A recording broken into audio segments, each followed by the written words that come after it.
Hello, everyone. This is Melissa Budzinski, and I work at Gilda's Club Grand Rapids. I'm on the program staff. It's so good to see all of you. And today we have a wonderful presentation by Dr. Carol Robinson, and we're so excited to have you with us.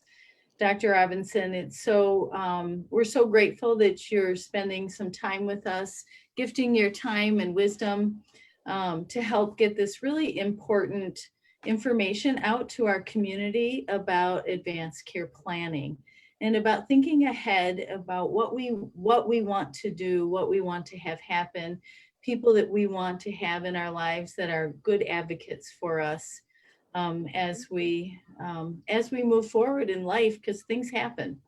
And yeah, so it's great to have you here. I'm so glad you are. Well, thanks for having me. It's an absolute delight and pleasure to join you. Oh, good. A little bit about Dr. Robinson is that she is the community coordinator for Making Choices Michigan, a nonprofit dedicated to encouraging and facilitating advanced care planning for and by Michigan residents. So right here in Grand Rapids, we're really lucky to have this right here in Grand Rapids also.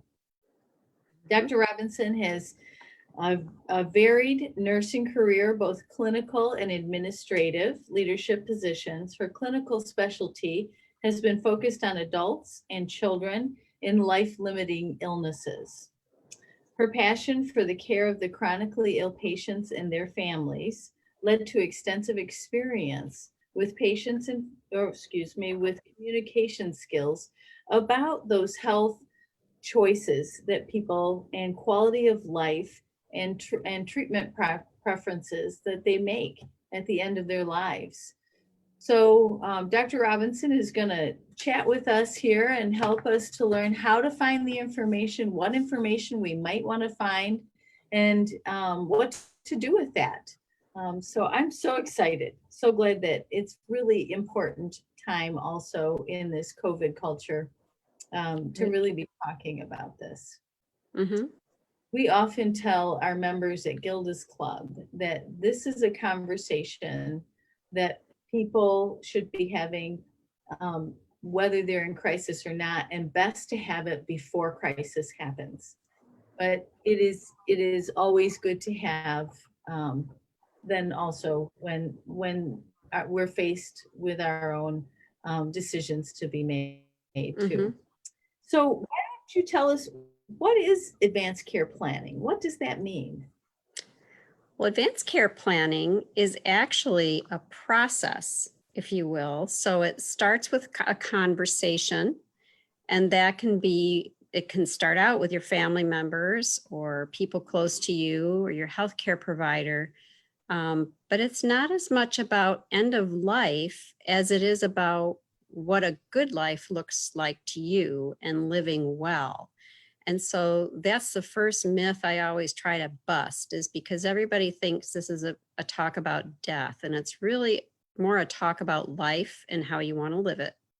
So if you look at our tagline, it's Making Choices Michigan, and it says discuss, decide, document. So discussing what's important to you to live life well. What are your values, beliefs, things that you hold dear that are most important to you? And for some, that can include what is quality versus quantity of life to you. The second part is deciding. It's really important to decide about your patient advocate. We're going to talk about that today, and also decide what treatment preferences you would want to live life well to the end, and then finally documenting those decisions in what we call a durable power of attorney for healthcare document, or an advance directive, and how to appropriately store that so you have it if you need it. So it's really about wellness, and it's not for just old, sick, frail people. This is for anybody, 18 and up. You know, you can be healthy as a horse. But if we've learned anything with COVID, it's also that we're starting to see the young people that don't have any disease that are getting seriously ill. So now more than ever is a really important time to talk about this. Yeah. Absolutely. Great. Well, how do you choose an effective advocate for yourself? Right. So that is the whole crux of the advanced directive document. It's not the treatment preferences first and foremost, which is what everybody thinks about. The advanced directive document is who would speak for you if you can't speak for yourself. So basically, who do you trust to best represent what is important to you? You know, who's your person, if you want to put it that way. Sure. That's called the durable power of attorney for healthcare. That's the person you're giving consent to speak for you. So some people get confused and think that's, well, HIPAA, you know, every year I go to the doctor's office and I sign all those papers. It says this is the person you can talk to, you know, and that's true. The HIPAA release, you know, say I go to my doctor this year and I say, yes, you can release information to my husband, and I put his name down. That's fine. They can give information to him, but that doesn't mean that he can give direction back regarding my care if I can't speak for myself. That's what the patient advocate designation does, that you're giving consent now to the healthcare providers to listen to him as my spokesperson. So it's really important. There's 4 characteristics I tell people to look at. First, do they want to do it? Because typically what we see, especially in people that have adult children, they tend to think, oh, I have to do my kids and that has to be in birth order and all these types of things, where in reality, it doesn't have to be a blood relative at all. Remember, I call it the job. It's really, when you think of patient advocacy, I said, this is a job. It's, you know, it's not a popularity contest of, you know, which kid do I like most to do this? It might be that one of your kids is the worst choices. It all depends on your own kids, you know, like figure out who's geared for this. So number 1, are they willing to do it? Number 2, are they willing to have a conversation with you about what's really important to live life well, including up to the end? And this is where I see sometimes kids telling their parents, oh, mom, don't be morbid. Dad, don't talk about that. It's not going to happen or whatever. And they're blocking a rich conversation. And if they can't get past that, if they can't really talk to you about that, then that's really time to reconsider, is this the best person for the job? Mm. If you are able to share what's important to you and your advocate really doesn't feel like they can do that for you, that gets down to there's 2 different reasons for that. In my clinical practice, what I've seen sometimes is, well, quite a bit, is people that want to do for the patient what they want for the patient, not what the patient would want if the patient could speak for themselves. So can they do what you want them to do, even if they don't agree with it? And then number 4, can they do it even if it's emotionally hard to do? And my favorite story about that is when I went through this process with my husband. You know, he's also in the medical field, and we both have been each other's advocates for years. It was always like, you do me, I'll do you, we'll be great. But when we had the conversation this way, there was this one treatment preference I had, and he said, yeah, I can't do that for you. I'm like, can't do this for me. You know, we've taken care of this type of patient for years. You know what this looks like. And he said, I know what it looks like. I can't do it for you. I could do it for anybody else. I can't do it for you. And that was crucial, because up to that point, it had never occurred to me that it would go any other way. And you know, what I ended up saying is, well, okay, so I'm going to appoint somebody else then, but would you stand in this person's way? You know, if they have to make the decision. He said, no, I'm just telling you, I can't do it for you. And so I like to call him my hand holder in chief. You know, he's my emotional support person. Relieve a person of that. If if they really don't feel like they can do it, why would you want to push them into it? You want people that can do this job and are willing to do it. And they need to be able to also really keep on track and on target when they're talking to the healthcare team. You don't want somebody that is easily intimidated. Some people get kind of intimidated when the doctor walks in the room or whomever. They were very bright 5 minutes ago, but their mind just goes blank and they can't think. I always say, take a journal with you, and keep track of things. But this person has to be able to ask questions, we even have a list of questions that we can give advocates of how to get to what's most important, so you can tell the healthcare team what this person would have wanted. So are they willing to do it? Are they willing to have a conversation with you? Are they willing to do it even if it's really hard to do emotionally? And are they willing to follow through on your decisions even if they don't agree with them themselves? I see why you call it a job. It's a job.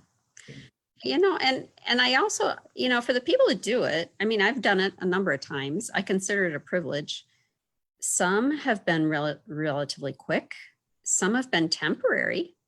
Sometimes you only lose your capacity to make decisions for a little while. So the classic for that, I would say, the minute you turn 18, you should have a directive, because the number one cause of serious neurologic injury and illness and death in that age group from 18 to 44 is car accidents. We leave the house that day planning on getting creamed. But sometimes you need a temporary somebody to step in the gap until you recover. So it's not just for disease, end of life type things. Sure. It's like you said, for the quality of life. Right, exactly. And those conversations sometimes are really fascinating. We've had a real initiative now for the past year and a half of trying to reach college students, and we've reached close to 1,000 now. And, what they think would be an okay, life situation, if they were in the position where it's highly unlikely they'd ever know who they were again or where they are or meaningfully interact, the majority of them are like, yeah, I don't think so, and they want to make sure that if they choose their parents, that their parents could follow through on that. But with my work with pediatrics and young adults, I can tell you that those scenarios are heartbreaking, because when you've got a young person, one parent might be saying, but he went into the hospital so healthy and well. They're looking at their son, that 22-year-old in that bed, and thinking, surely he'll come out of this. And you'll have the other parent going, yeah, I don't think so. And he wouldn't want this. And it's just heartbreaking when they don't really know what to do. Yeah, not prepared at that moment, or even thinking that they would have to be having those conversations. Exactly. It's out of step of how they think life is going to progress. Mm-hmm. Yeah. Yep. I wonder, Dr. Robinson, also if maybe I'm just thinking of myself as an 18-year-old, or my children who are very close to that age. Our youngest is 20. Mm-hmm. And that they would typically, I'm thinking, pick their parents as advocates. But as they get older and their life expands, that they might choose somebody different to do that Mm-hmm. for them. And what do you think about that in the age groups, that it's okay to change an advocate? Absolutely. So you should have, and what I always say is have a deep bench, because let's say you could be young, but you could still be married or whatever. But if you're in that car accident together and you're both unconscious and you only appointed each other, now we've got a problem. So I always say have a deep bench, have at least 2, preferably 3. And that way you've got backups, and it's not a consensus decision between those 3 advocates of what do we do? What do we do with Carol? Carol has already said what she wants. Each of you have to be willing to carry out what I want. So it's what I said I want. and you do it, not an agreement factor. But I always say this is not a one and done document. This is a lifetime document. It's just like anything else in your medical record. You know, you should be updating your allergies on a yearly basis. You should be updating your medication list. Look at your advanced directive documents. Say, are these still the people I want? Are these people still willing to do it? Because especially as you get older, some people get illnesses of their own or whatever, and then they're, no, I really can't do this for you anymore. So we always say the 5Ds, you know, for the young people, look at it every decade, but I'd say even earlier. If you're diagnosed with something serious, then it's time to relook at it and have another conversation with your healthcare provider, a little bit more detailed. Now you're going to have the conversation in context of whatever disease it is, as well as what are your usual feelings and beliefs on quality of life, because those change over time too. Yes. Pick when we're 18, we pick when we're 50, and it's not what we pick when we're 85. So this is a living, breathing document, and then you'll just update it over the years and have a new one.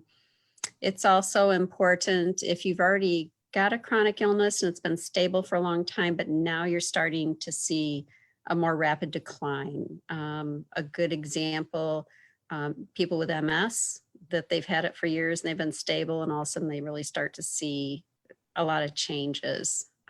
People with ALS, that's a more fast moving diagnosis sometimes. And so they have, but even in our ALS population, it's really interesting. Some of them in the very beginning, they'll say, oh, I'd never want this, that, or whatever. But as their disease progresses and they've been adapting to the different changes in their body, they're going, you know, I could actually live with this one thing I thought I'd never want. So you have the right to change your mind. You can always change your mind and do a new one. Oh, it's really good to think about, and know that this is really, like you said, not a one and done. This is a living thing. It's something that we can adjust as we go on and as our values and our life situation changes. Mm-hmm. I'm thinking about that person who maybe doesn't have a large family, or Yes. is not married, maybe doesn't have someone in their life that they really feel like they can ask to be that advocate. What do they do then? Mm-hmm. Yep. So there's two answers to that question. We do have in our older population, our baby boomers, 10,000 people a day now turning 65. It's pretty wild. And that won't stop till 2030. So the interesting thing about the baby boomer population is 20% of them never married or never had kids. So we're seeing more older adults that don't have children necessarily. Some of them have nieces, nephews, or whatever. But what I hear sometimes is I don't really have anybody, but as we talk and I explain that it doesn't have to be a birth, a bloodline relative or whatever. Some people do come up with friends. They just didn't realize before that could happen. I had one gentleman, he said, I've only got one person in the world. It's my nephew in Iowa, but he would never do it. He's 52 and his wife is sick, blah, blah, blah.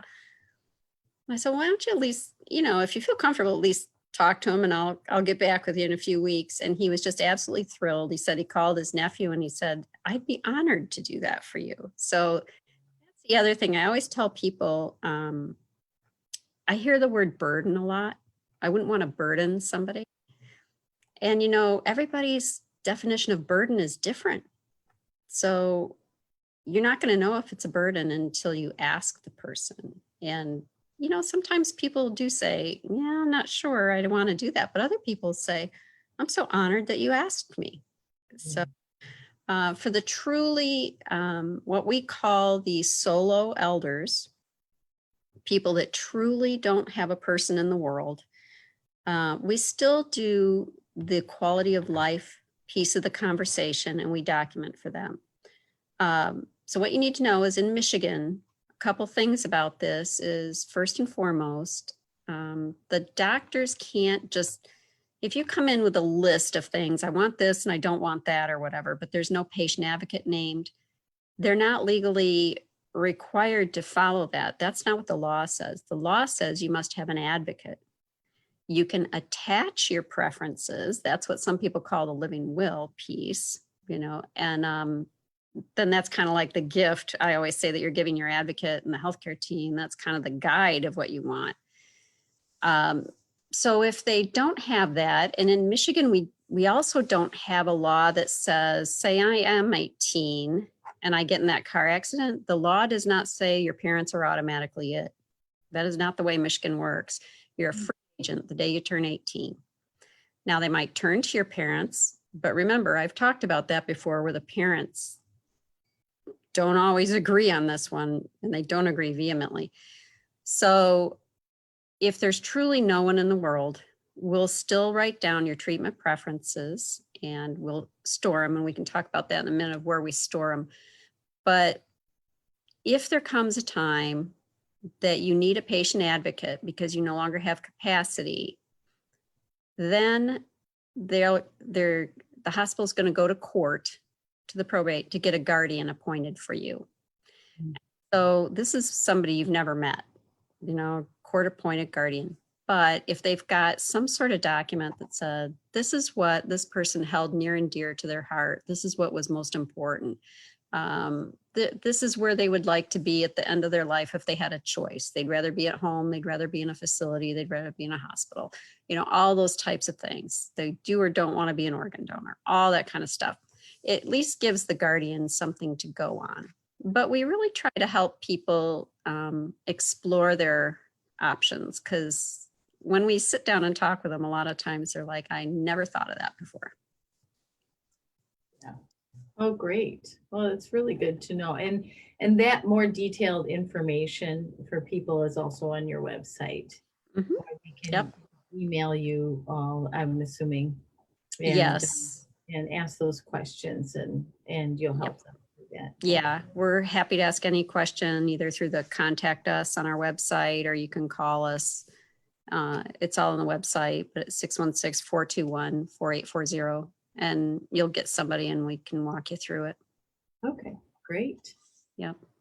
What is a patient advocate boot camp? Yeah. We're gonna get there.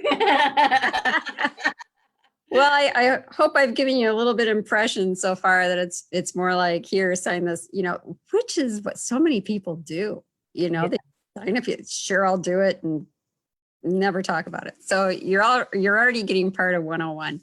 But I give people a list of questions. Okay, here's how to be a good patient advocate. And I did mention, go to appointments with the person if they'll let you. I take a notebook. I had a separate little notebook for each of my different people I was an advocate for, so I could just keep track of things over time. And then there's a list of questions that I think are really important to ask, when somebody is proposing any type of treatment. This could be for, you hit 50 and you've got high lipid levels or whatever, and they say you need a statin. You can say, well, what are the risks of taking it? What are the benefits? What are some of the unintended consequences I might see? How much does it cost? What happens if I decide not to take it? Can I come back and revisit it? And let's say I'll say, okay, I'll try the Mediterranean diet for 6 months, and then I'm going to come back and let's try my blood again and see if it's better, so you can do that. But then I like to use, there's 2 different really good books that are out there. One is Being Mortal by Atul Gawande, that really talks about chronic illness and decision-making in chronic illness. And, he asks, well, what's your understanding of your disease process right now, whatever it is? What's your greatest fear if it gets worse? What are some of the things that your goals? What kind of goals do you have? And that's important for the advocate to know. I mean, I did have a friend that I was her advocate. Her husband was her second up. She wanted me first, and her husband was fine with that. But she had a sudden severe neurologic illness where she developed, over the course of like 24 hours, bacterial meningitis. And she was very, very, very sick. But we'd had good talks when we were doing her directive papers the year before. Very vital lady, very, very bright. She was 70, still working full time, biking 10 miles a day, the most healthy eater you'd ever seen in your life, disgustingly healthy eater. And she taught Bible studies and everything. And, when she was laying there in that ICU attached to all sorts of life support, I didn't have to be a nurse to just look at her and say, if this is the way she stays, this isn't what she would want. The doctors every day would explain back, okay, but we just started this protocol. It's going to take at least 72 hours to know if it's going to work. Fine, good. That's great. We'll keep going. But after 72 hours, she sort of started to wake up, and that was good, but she didn't fully wake up. She wasn't really with it. And I was thinking, oh boy, if this is how she stays, she wouldn't want this. And they said, this was a serious insult to her brain. Let's wait a little longer. And by day 7, she was fully cognizant, had no idea she was in the hospital or that she'd been there a week, but she could ask her husband, did you pay the Discover bill? Because it was due on the 1st. I mean, it was going to take some rehab and stuff, but that's all I had to do as an advocate every day is know what was most important to her to live life well. And for her, living life well meant she had to be able to still mentally be able to process all the things that she wanted to teach and have these meaningful conversations and be active and still work and sort of, do those type of things. Fast forward, she developed lung cancer 2 years later, out of the blue. Nobody knows why. She didn't smoke or anything. And before she had said, I wouldn't want to be resuscitated or anything if I wanted to come back, but if that was it, that was it. So I said, well, let's revisit all this, and she would say, you do whatever it takes to keep me alive, no matter what. Oh, change. This is a change. So with Gowande, what are your goals? And I said, okay, this is a change. So I need to know what you're thinking. And she said, my son's first baby is due in 2 months. I want to smell that baby. So she was willing to do anything for those 2 months to get to see that child. And she did. The baby was born. She got to hold him all day and sniff him. And the very next night, she died in her sleep. And, it's the power of that human spirit. But I had my marching orders that we would do everything until that baby was born. The other person is Ben Carson, who was a pediatric neurosurgeon for years. Right now, he's our HUD secretary, but that's what his claim to fame is, pediatric neurosurgery. And he was the first to successfully separate conjoined twins at the head. And, I loved the way he would explain things to parents, on the one hand, on the other hand. So on the one hand, if we do this, what's the absolute best realistic outcome we can get out of this?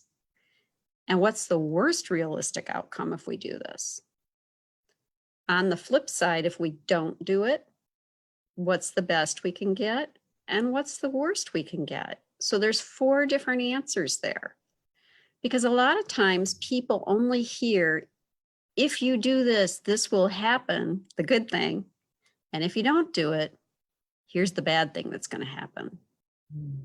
But bad things can happen in treatment choices as well, just as much as good things can happen when we don't do the treatment. So it's good to get all 4 pictures of that, and then that helps you make a more informed decision.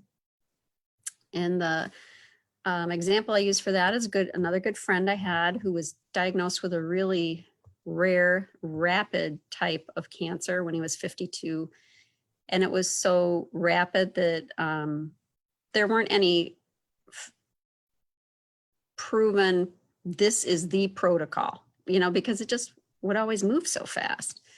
And so we asked all those questions, of the oncologist, and we also got a second opinion. And I never think that's a bad thing to do. It's perfectly fine to ask for a second opinion. You'll either find out that they both agree, or you'll find one that fits your preferences better, whatever. But for his, it was going to be, they were hoping he would live 15 months if he took the treatment. And it was a protocol. It wasn't a protocol. It was their best guess. And it had a lot of side effects that for him, he wasn't crazy about, especially being immunocompromised. And he was Mr. Social. His job, very social. And he also had, he was single dad, college age kids, and there was going to be some out of pocket cost, all sorts of things. But, he could also try this. And he said, well, what happens if I don't do it? And so we talked about palliative care, expert symptom management if he had troubling symptoms. And then eventually hospice. We always say all hospice patients need palliative care, but not all palliative care patients need hospice, symptom management. And he could try to work as long as possible. He ultimately chose the palliative because work was so important to him. And so there we are in the qualities again, right? What was most important to him was to be working, was to be with people. To him, he would have been going crazy with the social isolation. I just got to tell you, it would have driven him up the wall. He had to be with people. And he actually, with palliative care, he lived 20 months and he lived very, very well. The only time he missed work was the very last week of his life.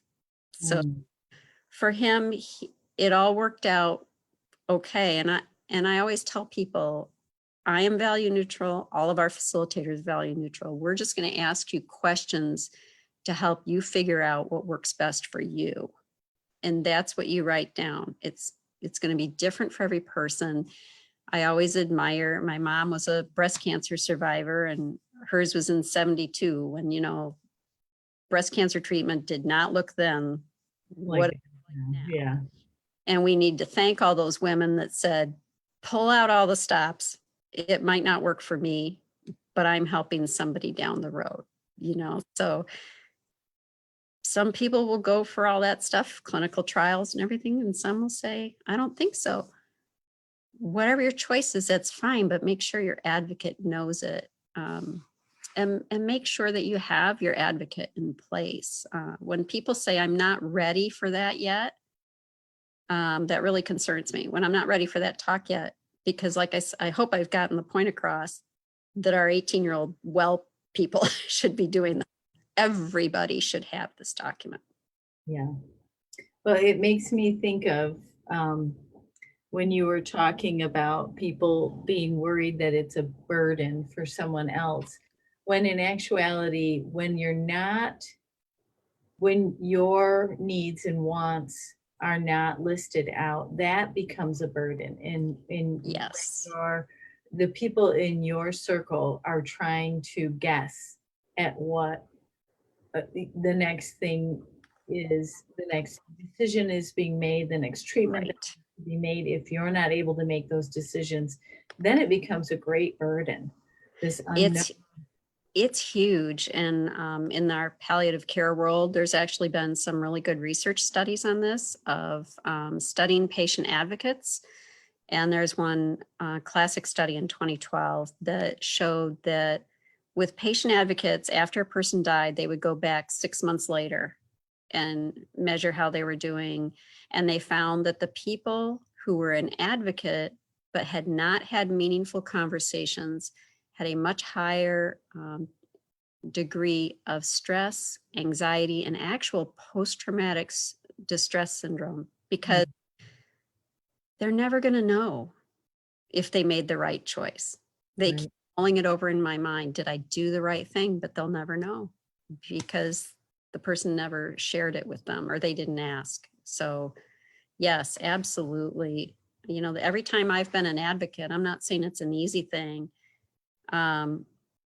but each one of my people made it so easy for me. It was my little roadmap, and I just pulled it out and I'd say, okay, I'm on track. I'm doing the right thing for them. So this advocate boot camp sounds like there's two parts to it. One is that what I hear is that even if maybe you're not really sure you could do it, that learning about that you would help them to learn about that and Yes. get them prepared for that, and that you could, even if you were unsure about what you that might be, that there's a way to learn about that and get trained for it, and so you feel more confident in doing that. Yes. And that's the one part. And the second part is that the person who is asking you to be the advocate can help you get ready by making those decisions, being really clear about what it is they want or don't want. Mm. So then it makes it easier for the advocate to be able to move forward with those decisions. Exactly. The best case scenario, the way we work is we have highly trained volunteers that go through a standardized evidence-based education on how to facilitate a conversation. And the best scenario is when the person comes in with their chosen advocate or advocates, and we walk through the whole conversation together, because great opportunity to hear the back and forth. Sometimes it's like, really, that's what you want? Okay, but you're going to have to teach me more about that, because I don't know. I mean, we even get into the spiritual side of things, what would be important to give a person comfort if they knew they were at the end of life. So we do the conversation together, and it gives a great opportunity for them to talk back and forth. And sometimes it's rare, but sometimes at the end of that conversation, one or the other will decide that this wasn't the right choice, advocate. And that's important too. But the majority of times it's fine. They just want to have that conversation, understand what it is, and then we write it all down for them. Great. Mhm. So I just, in the interest of time, that Mhm. we're coming close to the end, I'd like to shift to, in this COVID time now. Mhm. And that these are conversations, it sounds like, that whole families could be having, because no one Yes. necessarily knows. There's so many unknowns. We don't know, A, if we're going to get it, B, what it's Mhm. going to look like if we do get it. Right. And sometimes it's surprising who gets hit more intensely than others. And so, Mhm. um, how are you getting calls? Are you available to people who are um, wanting to do this in light Yeah. of COVID? Yep. Yep. We've done a number of conversations in the past few weeks. Last Tuesday, I did a family of 6, just like this, on Zoom, and did the whole thing. But um, we've done several conversations with people that have serious illness. Um, the primary complication that everybody hears about if you get really sick is the pulmonary or lung disease part, and potentially needing a ventilator uh, while they try to recover. So for people with underlying lung disease already, that's been a real concern for them. So they've been saying, okay, we actually have a nice tool that's on our website at makingchoicesmichigan.org. It's the Conversation Project. They do a really nice handout anyway on having a conversation, but this is the COVID-19 tool where, okay, would you want to even go to the hospital? Because some people don't even want to go to the hospital. They'd say no. One person said, I'm a real introvert. It would be the only person I would want is my family with me. And right now, that's the other thing we're seeing in the hospitals is, it's not business as usual with visiting. I don't know which would be worse, being on a ventilator for a week or not having any of my family or friends with me. He said, I don't think I could take that. He said, I'd rather be home and I'll take my chances. And if I get really sick, then I want my family to just put me on hospice and keep me comfortable. I would rather die at home than go. Other people are saying, nope, I want to give it a go. And so they're saying, yes, I would want to have the ventilator and do this. So it's a directive page that's specific to COVID. It's not going to be extended to other types of things, but just giving the advocates and the hospital direction for this type of illness. Great. And it will stay in, and that's the next thing we probably should talk about is how so we do the paperwork, we contact you, we do the paperwork, or we just go on the website and get the paperwork completed. What happens to it from this Sure. point on? And so I want to sort of marry that what happens to the COVID paperwork? Does it stay with all of the other health Right. and DPOA and yeah. Yeah. So when you complete your directive, and we do have one on our website, so you don't have to use attorney. You certainly can if you've got an attorney you feel comfortable, but otherwise you can download it from our website. There are specific witnessing requirements. And right now, because we can't all be socially together, we can even virtual witness for people doing what we're doing right now with teleconferencing. But then you put the COVID one with your other documents, keep them all together, keep your originals in a safe but accessible place in your home, not in a safe deposit box or a safe with a lock and key and you're the only one that has it, or it's got to be accessible. Your advocates can have a copy.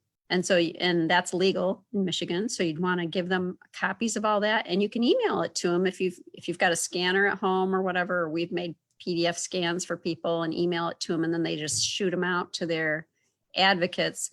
Put it on file.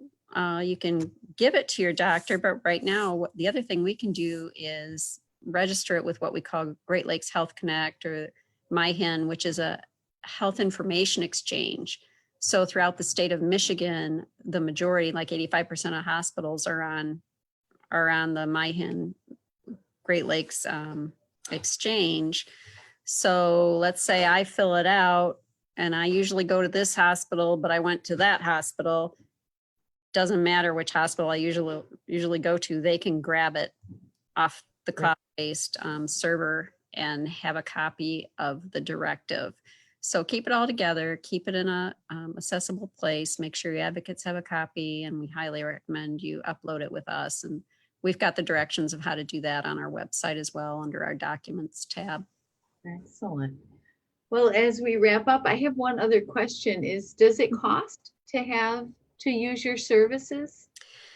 No, it does not, because we're a nonprofit. We're a program powered by the MyHIN group, and we've been doing this for a number of years now. And actually, we have some trained facilitators at Gilda's Club too. So, yeah, so they can either go through the facilitators at Gilda's, or they can contact us, and we match you up with a volunteer who walks you through the whole thing, walks you through the paperwork, can help you with everything. And great people.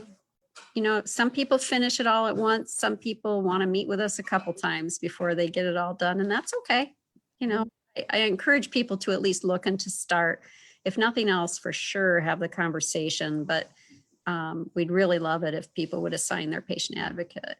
Yeah. Oh, that's great. I know that when my sister was having heart surgery, that one of my coworkers, Beth Ellen, helped her through her paperwork and with her advocate, and they got all of that taken care of prior to heart surgery. And she felt so good about that. She was so anxious about just who would communicate when she couldn't, and she's not married, so she really wanted someone, and she picked a great person, and all of that information was able to be communicated to the doctors, and it really went seamlessly, and they just felt really good about the whole process. So yeah, I think the fear of the unknown, or fear of what you've seen on television, but the people, once they finally go through it, they go, oh my gosh. And I'll tell you, we actually have some good belly laughs usually, because when people aren't in a crisis, they can actually really think through things and talk them through. And sometimes they make, dark humor jokes or whatever, but that's okay. You Yep. know, it's not stressful and they do feel relieved. They say, oh my gosh, I just feel so much better knowing this has been taken care of. Yeah, and it's really great work, Dr. Robinson, to really normalize these conversations. Absolutely. So important. And we're so grateful for you coming on here and spending time with us today talking about this. And we hope that all of you who are watching know that you can contact us if you have information. You can contact makingchoicesmichigan.org, correct? Correct. Yeah. Yeah, and ask them. You can ask questions here on our Facebook page, and we're sure to get back to you within the next day or so. So we're open at Gilda's Club from 9 to 5, Monday through Thursday, 9 to 1 on Friday. We're happy to take questions, even if you're not a member of Gilda's Club and you want some more information about Making Choices Michigan, health advocacy, that kind of thing. We're happy to help you get connected. So we're so grateful to stay connected in our isolation, Yes. to have some time on our hands to have these important conversations and to be prepared for today and the future as we move forward with some ease and some grace. So thank you so much, Dr. Robinson. Thanks for having me, Melissa. It was my pleasure. And we're just so pleased to partner with Gilda's. What a wonderful gift to Grand Rapids and West Michigan that you guys are. We find it quite an honor to walk with people, as you said. We're just really grateful for the opportunity. Mm-hmm. Great. Well, thank you, everyone. So good to see you. And look for us on Wednesday. We'll be having a conversation about how do I continue my treatment during COVID? What things to look out for, what things to prepare for, and how that might look for you. Wednesday at 1 o'clock. Take care, everyone. Thank you. Thanks again, Dr. Robinson. Thanks.